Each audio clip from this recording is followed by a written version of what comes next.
अभी मैं ऑफिस से निकला ही था कि देखा बाहर बहुत तेज बारिश हो रही थी। मेरा ड्राइवर राघव काफी तेज गाड़ी चला रहा था। रास्ता पूरा सुनसान था और कुछ भी साफ साफ नजर नहीं आ रहा था। आज मुझे काम खत्म करते करते काफी देर हो गई थी। रात के 12 बज चुके थे और मुझे नींद भी आने लग गई थी। मैंने अपनी आंखें बंद ही की थी कि अचानक राघव ने जोर से ब्रेक लगाया। मैंने कहा, राघव क्या हो गया? ड्राइवर घबराता हुआ बोला, साहब लगता है गाड़ी के नीचे कोई आ गया है। ये बात सुनते ही मेरे होश उड़ गए। मैंने गुस्से से कहा, तुमने किसको मार दिया? उसने कहा, साहब इसमें मेरी कोई गलती नहीं थी, कोई हमारी कार के नीचे जानबूझकर आया है। ये बात सुनकर मुझे उस पर बहुत गुस्सा आ रहा था। तेज बारिश में मजबूरन मुझे गाड़ी से निकलना पड़ा। जब मैंने गाड़ी से निकल के सामने आकर देखा तो नीचे एक लड़की पड़ी हुई थी। वह करीब 21 साल की होगी। उसने एक जालीदार खूबसूरत सी लाल ड्रेस पहन रखी थी। शायद उसके पैर में चोट आई थी, जिस वजह से वह उठ नहीं पा रही थी। मैं जल्दी से उसके पास गया तो देखा लड़की होश में है पर नशे में चूर थी। उसने इतना ज्यादा नशा किया हुआ था कि मैं उससे कुछ बोल भी नहीं सका। मैंने उसे गोद में उठा लिया और ड्राइवर की मदद से गाड़ी की पिछली सीट में उसे बैठा दिया। कार मेरे घर के सामने आकर रुकी। फिर मैं इस लड़की को लेकर अपने कमरे में आ गया। मैंने तुरंत अपना फोन निकाला और डॉक्टर को कॉल किया। डॉक्टर ने जल्दी से चेक करके कहा, लड़की ठीक है, हल्की सी चोट आई है और उन्होंने दवा दे दी। लड़की होश में तो थी पर नशे में होने के कारण उसने मुझसे अब तक बात नहीं की थी। डॉक्टर चला गया तो मैं उसके पास आया और पूछा, तुम्हारा नाम क्या है? तुम कहाँ रहती हो? बताओ, मैं तुम्हें छोड़ आता हूँ। लड़की नशे में ही बड़बड़ाने लगी। मेरा नाम प्रीति है। नहीं नहीं सोनिया है। नहीं नहीं अमृता है। ये लड़की क्या बोल रही है? मेरे तो कुछ भी समझ में नहीं आ रहा था। मैं उसकी तरफ देखने लगा कि लड़की अपना नाम भी ठीक से नहीं बता पा रही है। उसने कहा, मैं माधव नगर में रहती हूँ। मैंने सोचा, इतनी रात को एक अनजान लड़की को अपने घर पर रखना ठीक नहीं होगा। उसे घर छोड़कर आता हूँ। मैं उसे लेकर फिर से अपनी गाड़ी में आ गया। राघव अब तक घर जा चुका था तो मैं खुद ड्राइव करने लगा। माधव नगर में एंट्री लेकर मैंने कहा, तुम्हारा घर कहाँ है बताओ? लड़की ने एक घर के सामने आकर कहा कि यह मेरा घर है। मैं उसको उस घर के सामने ले गया और घर की बेल बजाई। इतनी रात को गुस्से से एक आदमी बाहर आया और कहा, क्या बात है, हमें क्यों डिस्टर्ब कर रहे हो? मैंने कहा, ये लड़की आपके घर पर रहती है? वह आदमी बड़ी अजीब नजरों से उस लड़की को देखने लगा। फिर कहा, मैं इसे जानता तक नहीं हूँ। अब दोबारा बेवजह मेरे घर की घंटी मत बजाना।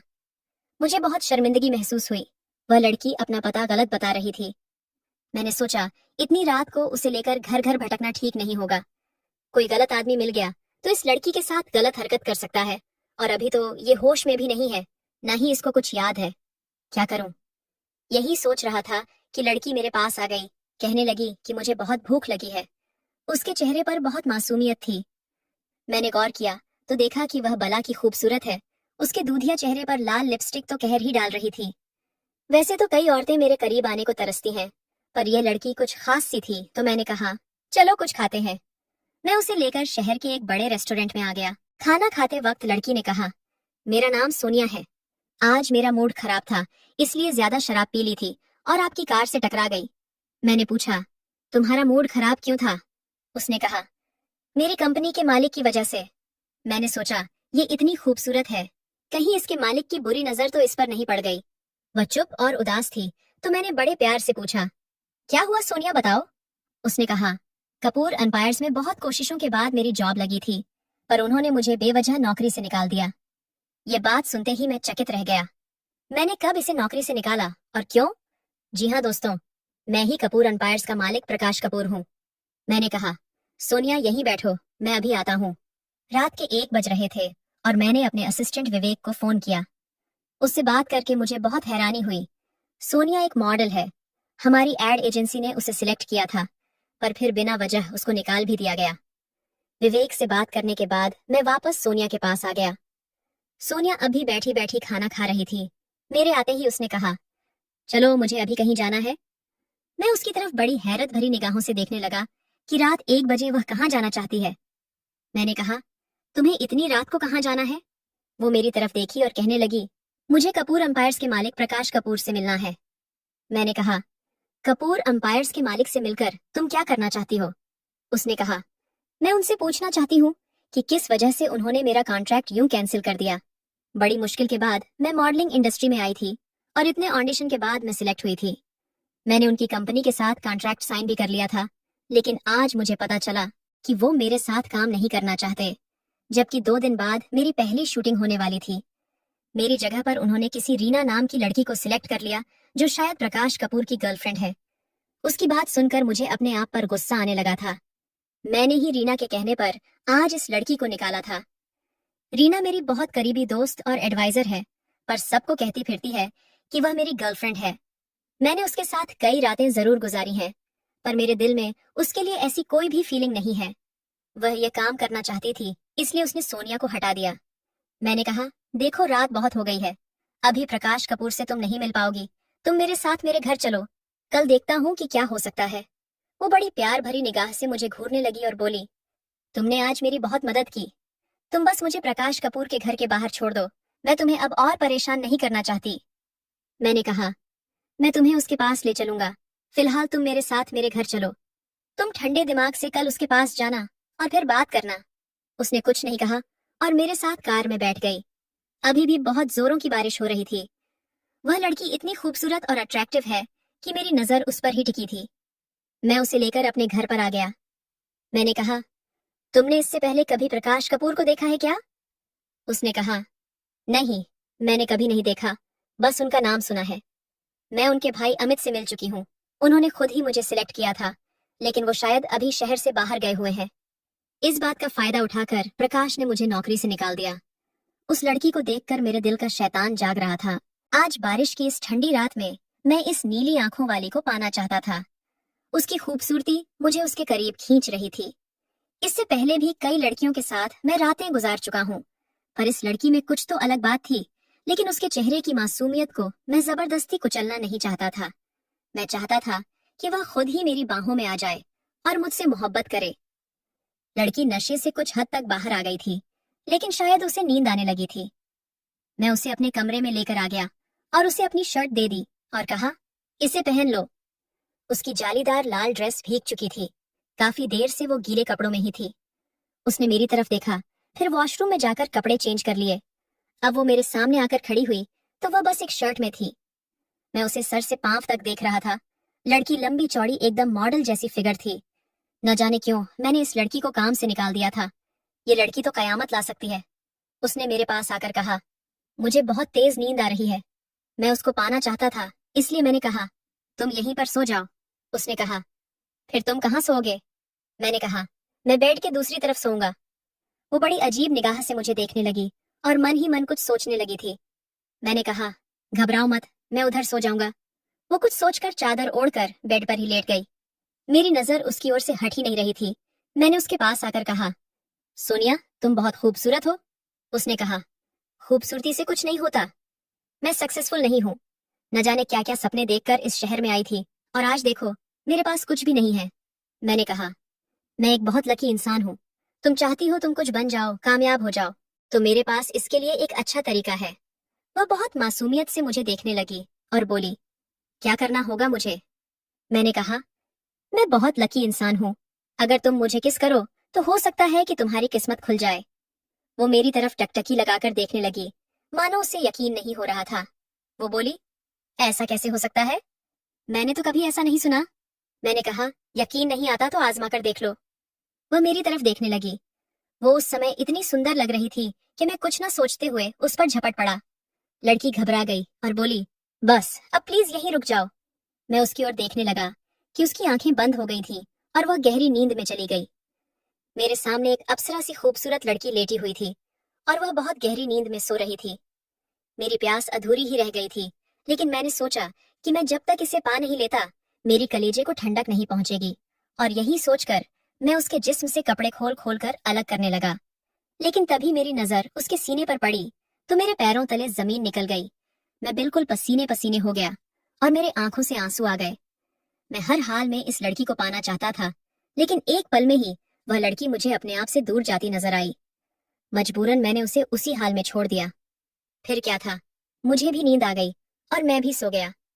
सुबह 5 बजे जब मेरी नींद खुली तो मेरी नजर फिर से सोनिया पर चली गई।